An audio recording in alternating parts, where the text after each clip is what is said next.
Salut les players, on se retrouve pour une nouvelle vidéo. Le PSG qui a enterré les espoirs bretons. Le PSG qui a un pied, 4 orteils en huitième de finale de Ligue des Champions. C'est le match dont je rêvais, Anderson, je vais pas te mytho. J'étais un petit peu angoissé. À chaque fois, on a du mal face à cette équipe brestoise.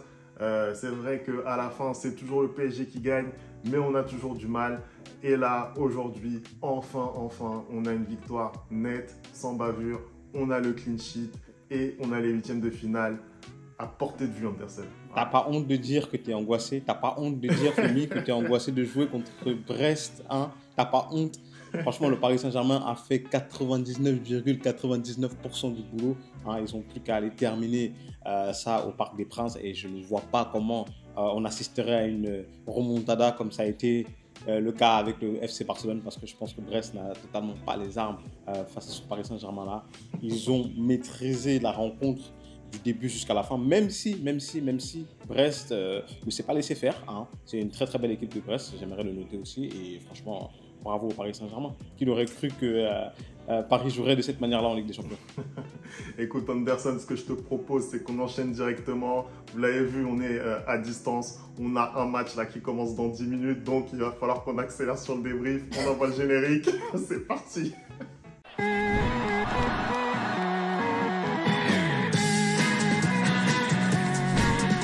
Allez, on commence tout de suite ce débrief. Le PSG donc qui fait le boulot. Le PSG qui se rapproche grandement des huitièmes de finale. C'est un match vraiment comme moi personnellement je ne l'imaginais pas, Anderson. Je l'ai dit en intro. Voilà, on a longtemps rencontré cette équipe de Brest en championnat, etc. On les a beaucoup eu cette saison. Et c'est vrai qu'à chaque fois, c'est des matchs à couteau tiré. Moi, j'avais peur justement qu'on rentre un petit peu dans ce délire un peu Ligue 1, tu vois, qu'on n'arrive pas à se mettre en mode Ligue des Champions.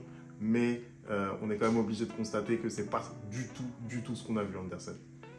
Bah écoute, déjà, je pensais qu'on allait peut-être avoir une surprise au niveau de la formation. Je pensais qu'on allait avoir la titularisation de Kvaratskhelia et qu'il allait jouer à gauche et Barcola allait jouer à droite, un peu comme on a vu ce week-end. Mais finalement, il a préféré mettre Désiré Doué à droite et garder son chouchou Fabien Ruiz au milieu de terrain, hein, avec le retour de Achraf Hakimi. Mais bon, dans l'ensemble, la formation a été plutôt classique, si tu es d'accord avec moi, Femi. Après, on voit un Paris qui, encore une fois de plus, rentre très bien dans son match, hein, qui saute tout de suite à la gorge des Brestois, qui arrive à se procurer des situations et des occasions. Il domine, mais une équipe de Paris aussi qui s'expose à pas mal de contres. Et finalement, ils passent un peu la seconde et ils réussissent à avoir ce penalty, hein, justement accordé pour le coup. Quand l'arbitrage fait les choses bien, faut le dire aussi. Il y avait clairement un penalty. Et à partir du moment où Paris a marqué le but, bah, c'est très étrange parce que je pensais que ça allait être Paris qui allait continuer, mais non, c'est Brest qui a un peu montré du répondant. Ils ont eu la majorité de leurs occasions. Après le premier but parisien, hein, on voit une équipe de Brest qui ne s'est pas laissé faire, c'est ce que je te disais en intro. Et moi, j'ai beaucoup aimé ça, qui avait du répondant. Je pense que si ça avait été une autre équipe européenne avec des attaquants un peu plus efficaces, on aurait peut-être pu partir à la mi-temps avec un but partout, hein, contrairement à ce 2-0 du coup. Mais franchement, j'ai beaucoup aimé ce que Brest a proposé et j'ai encore plus apprécié bien évidemment ce que le Paris Saint-Germain a proposé. Aujourd'hui, c'était de haut volet. On voit une équipe qui maîtrise son sujet, on voit une équipe qui est sûre d'elle, on voit une équipe qui a ses circuits de passe préférentiels, on voit des joueurs qui sont extraordinaires, notamment la personne de Vitinha ou encore de Dembélé ou encore même de William Pacho qui a été solide ce soir comme un mur. Mais franchement, bravo au Paris Saint-Germain pour ce match. Écoute, tu as très bien résumé le scénario du match. C'est vrai que oui, le PSG rentre très bien dans cette partie. C'est vrai que voilà, on étouffe complètement cette équipe de Brest. Par contre, je pense que sur l'analyse de ce qui a pu se passer après, je pense que voilà, moi personnellement, c'est vrai, hein, Brest a fait son jeu et a très bien joué. Il faut encore les féliciter d'être arrivés jusqu'ici et de proposer ça en barrage de Ligue des Champions. Ils n'ont pas mis le bus alors qu'ils auraient très bien pu Ils auraient très bien pu le faire. On est sur un match aller, hein, on le rappelle. Ils auraient très bien pu le faire. Ils ne l'ont pas fait. Mais sur la lecture justement de cette première période, je pense quand même que le PSG était vraiment au-dessus, même après l'ouverture du score et le sursaut brestois.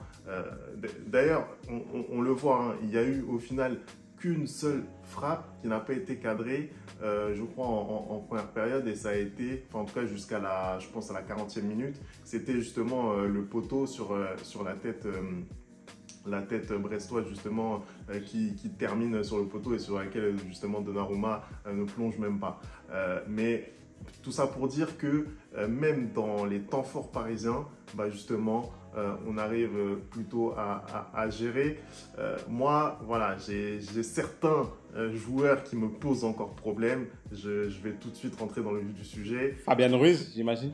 En premier lieu, Fabien Ruiz, parce que bon, voilà, je pense que dans le YouTube game, on a à peu près tous compris que Fabien Ruiz, on n'en pouvait plus. Voilà, je pense que tout le monde est à peu près sur la même longueur d'onde à ce sujet. Mais si on essaie de regarder de façon claire, de façon objective, sa prestation, je suis désolé, mais ce n'est pas une prestation digne d'un match de Ligue des Champions en termes d'intensité. C'est pas possible de jouer aussi légèrement dans un match de Ligue des Champions. Ça n'existe pas, ça n'existe pas. Et je le trouve beaucoup trop détendu, pas assez concerné par ce qui se passe pour jouer un match de Ligue des Champions. Je suis désolé, il y a des passes manquées, des passes qui sont faciles, qui sont manquées, des duels qui sont perdus, mais tu te dis, mais comment c'est possible? Enfin voilà, il y a beaucoup de choses chez Fabien Ruiz qui me dérangent. Je ne sais pas ce que tu en penses, Anderson. Bah écoute, j'ai trouvé qu'au milieu de terrain, en tout cas, ça a été clairement le moins bon. Il a été largement en dessous de ses coéquipiers, des passes ratées beaucoup trop faciles, un manque d'engagement. En fait, tu ne comprends pas trop. En fait, j'ai l'impression que sans cette blessure de Warren, il ne serait sûrement pas sur le terrain parce que clairement, là, ce soir, il n'a pas joué comme quelqu'un qui joue une Ligue des Champions, en tout cas. Moi, je ne comprends pas le delta de niveau qu'il y a entre Fabien Ruiz en Espagne et Fabien Ruiz au Paris Saint-Germain. Et surtout, je ne comprends pas ce que lui trouve Luis Enrique, Oui, parce que tout le temps, il le met tout le temps titulaire. Limite, genre, j'ai l'impression que Fabien, il a des images de Luis dont on n'est pas au courant parce que c'est pas possible. C'est pour ça que quand tu dis que voilà, il n'aurait pas été titulaire si Warren avait été là, j'en suis même pas certain. Alors que ce que nous propose Warren là ces derniers temps, c'est très fort. Et que ce milieu de terrain, João Neves, Vitinha, Warren, bah, c'est un milieu de terrain qui nous a donné satisfaction. C'est le milieu de terrain qui nous permet aujourd'hui de pouvoir jouer ce barrage grâce à cette victoire, notamment contre City. Donc je ne comprends pas.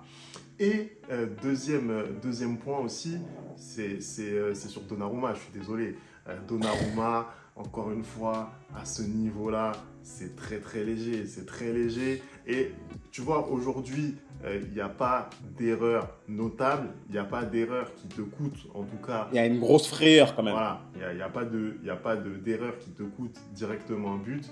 Mais je suis désolé, c'est pas normal que quand que tu es un gardien comme ça dans la cage, que tu sois en train de trembler à chaque fois qu'il a le ballon dans les pieds. C'est pas possible. Ça aussi, c'est pas possible. Et pourtant, c'est ce qui se passe. Tu vois ce que je veux dire? Là, pourtant, on avait l'impression que depuis sa grave blessure, il avait un peu repris ses esprits. Mais on dirait que depuis que la cicatrice c'est en train de cicatriser, bah, ça va plus pour Donnarumma. Mais c'est vrai que c'est fou quand même de autant transpirer la peur. Voilà, pour ses défenseurs et même pour nous qui regardons le match. On sent qu'il n'est pas du tout à l'aise avec ses pieds et ça commence vraiment à devenir compliqué. Sincèrement, hein, sur ce dégagement raté, je ne sais même pas comment ça fait pour toucher Ajorc en fait. C'est impossible que ça touche Ajorc. Normalement, tu amènes le ballon d'où il vient. Tu vois ce que je veux dire? Tu fais pas, t'essayes pas de jouer comme ça à la baballe devant Ajor qui fait la taille d'un camion. Tu vois ce que je veux dire? C'est pas possible. C'est très inquiétant son niveau de jeu au pied. C'est lamentable. Je comprends pas comment un gardien de ce niveau-là peut avoir un niveau de jeu au pied aussi minable parce que typiquement, en fait, souvent j'ai même l'impression qu'il se met en danger presque tout seul. Quand je regarde cette remontée remontada qu'a réussi à faire le Real Madrid face au Paris Saint-Germain, le principal fautif, je suis désolé, c'est Donnarumma. Parce que pour moi, parce qu'il y a encore plein de Parisiens aujourd'hui qui maintiennent le fait que c'est une faute. Pour moi, je ne suis pas d'accord. Je ne suis absolument pas d'accord sur le fait que ce soit une faute. Mais il y a énormément de responsabilités pour Donnarumma. Moi, je suis désolé. Énormément. Non, je suis totalement en phase avec toi. Et j'étais obligé vraiment dans un match où voilà, finalement on fait le boulot, tu vois ce que je veux dire. C'est un match sans histoire pour nous aujourd'hui. On va certainement se qualifier après le résultat qu'on a fait aujourd'hui. Et globalement, c'est une très très bonne prestation. Là, j'étais obligé d'insister sur la prestation de Donnarumma parce qu'on le voit même dans un match comme celui-ci, il peut te mettre en danger, il peut changer le scénario d'un match que tu es en train de maîtriser, tu vois ce que je veux dire. Donc, ça vraiment, j'étais obligé de le mettre en exergue. Toujours dans cette volonté voilà, d'être un petit peu critique parce qu'encore une fois, la presta globale, elle est très satisfaisante et on est venu, en tout cas, on a obtenu à Brest ce qu'on était venu chercher. Moi, je voudrais parler de la prestation et notamment en première période de Nuno Mendes parce que Nuno Mendes, c'est pas possible d'être parmi les plus gros prospects à ton poste, c'est pas possible. Tu vois, Nuno Mendes aujourd'hui, c'est top 5 mondial en termes de prospects à son poste, je suis désolé. Et faire ce qu'il fait défensivement, c'est pas possible. Moi, je te le dis, c'est simple. La façon dont il s'est fait remplir par Mady Camara, par Kenny Lala, etc. Moi, je te dis, Anderson, il va sur le côté droit de Brest, il le mange. Tu vois ce que je veux dire? Il le mange. C'est clair. Voilà, moi, je vous le dis, vous mettez n'importe qui à côté de Nuno Mendes, il va le manger. On se rappelle l'année dernière, on en avait parlé. On avait parlé du fait que voilà, contre Lamine Yamal, contre Jadon Sancho, il se faisait enrhumer. On l'a encore vu cette saison en Ligue des Champions.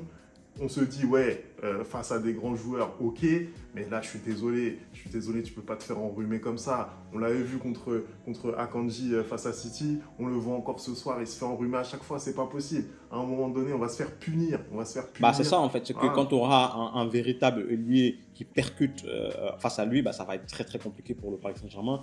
J'espère qu'il va réussir à monter son niveau de jeu, parce que souvent aussi, tu sais, quand tu joues contre des adversaires un peu plus faibles, tu as tendance à te déconcentrer, que quand tu sais que tu vas jouer contre un Vinicius ou un Lamine Yamal, par exemple, tu vas être un peu plus concentré. Donc, je pense que c'est comment dire, on va le mettre sur le compte du fait que bah, l'adversaire en face était connu du Paris Saint-Germain et que c'était pas non plus le match du siècle pour le Paris Saint-Germain. Juste pour terminer le débrief Anderson, je voudrais quand même mettre en exergue les prestations qui m'ont plu, notamment celle de Désiré Doué qui continue encore une fois de plus à montrer l'étendue de son talent. Le match qu'il nous livre encore aujourd'hui, c'est sensationnel.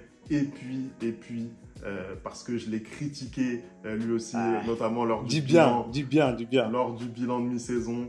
Je fais mon mea culpa. Après, je pense quand même qu'il était moins bien, il l'a reconnu, Vitinha, mais c'est vrai que le match qu'il nous propose aujourd'hui, le Portugais, vraiment, c'est extraordinaire. C'est extraordinaire ce qu'il nous propose. Et vraiment, le sang-froid qu'il a pour tirer les pénaltys, moi, ça me rappelle quelqu'un. Voilà, sans en dire plus. J'ai l'impression que tu as peur de dire les termes. Hein. J'ai l'impression que tu as peur de dire Neymar Junior. Mais oui, non, sinon... Vitinha, c'est une prestation de haut vol, vraiment, c'est impressionnant la manière dont il a cette facilité de jouer au football, c'est impressionnant le calme qu'il a quand il joue au football, c'est juste magnifique. Femi, tu oublies quand même l'acteur principal du match, hein, le serial buteur, le prospect au Ballon d'Or, d'après certains Parisiens. Mais non, Ousmane Dembélé ce soir encore qui est fabuleux, hein. C'est-à-dire que depuis 2015 et même depuis la fin de la saison, la fin de l'année dernière, il est très très bon, hein. Il vient de marquer son 15e but en 2025, pardon, j'ai dit 2015, en 2025, il vient de marquer son 15e but là, il vient de marquer son 10e but en 4 matchs, hein. C'est des triplés, c'est des doublés, il est de plus en plus clinique, hein. Moi quand je regarde ce deuxième but de Paris, le but pour le break, mais le but il est juste fantastique, c'est-à-dire qu'il y a l'intelligence de jeu de mettre ce ballon-là au premier poteau, là où le gardien est en train d'anticiper. Et puis même le deuxième but aussi, tu vois un Dembélé qui est engagé, un Dembélé qui en veut, qui continue et qui va au bout de son effort. Franchement, bravo à lui et j'espère qu'il va pouvoir continuer comme ça parce que c'est un joueur qui longtemps nous a montré, on nous a dit qu'il avait du potentiel et on avait du mal à voir ce potentiel-là. Et enfin, on aperçoit son potentiel. Non, mais est-ce qu'on peut se dire que le Dembélé qu'on voit aujourd'hui, personne n'y croyait? On va pas se mentir. Voilà, et il faut dire les choses clairement. On attendait qu'il progresse, voilà, qu'il puisse faire des saisons régulièrement à 10, 15 buts, toutes compétitions confondues. Ça, oui, ça, c'était le Dembélé qu'on attendait. Mais aujourd'hui, un Dembélé qui arrive en février et au-delà des 20 buts, toutes compétitions confondues, c'est pas du tout ce qu'on attendait. Meilleur buteur d'Europe en cette année 2025, ça, clairement, on n'y croyait pas. Et ce qu'il nous propose, c'est exceptionnel. Il aurait encore pu marquer si justement Les Melou ne touche pas ce ballon de la main, c'est un ballon qui rentre dedans. Ça aurait encore pu faire un triplé, mais c'est extraordinaire. On dirait qu'il est en train d'aller chercher les 91 buts de Lionel Messi. Hein. À ce rythme-là, c'est vrai que c'est... Mais apparemment, j'ai écouté Recoba, il disait que justement, personne n'avait aussi bien démarré une année civile. Personne ne l'avait fait avant. C'est vrai que c'est sans précédent. C'est sans précédent, c'est extraordinaire. Je pense qu'on a plus ou moins fait le tour. Voilà, c'était un match où on attendait le Paris Saint-Germain, bien entendu, favori. Encore fallait-il tenir le statut. Je trouve qu'ils l'ont très bien fait. Aujourd'hui, ça nous permet vraiment d'avoir un pied et demi en huitième de finale de Ligue des Champions. Bravo à vous les Parisiens. On attend le match retour. Merci d'avoir regardé cette vidéo. On n'oublie pas les bonnes habitudes, @le replay foot. Et on se retrouve très vite pour une nouvelle vidéo. Ciao.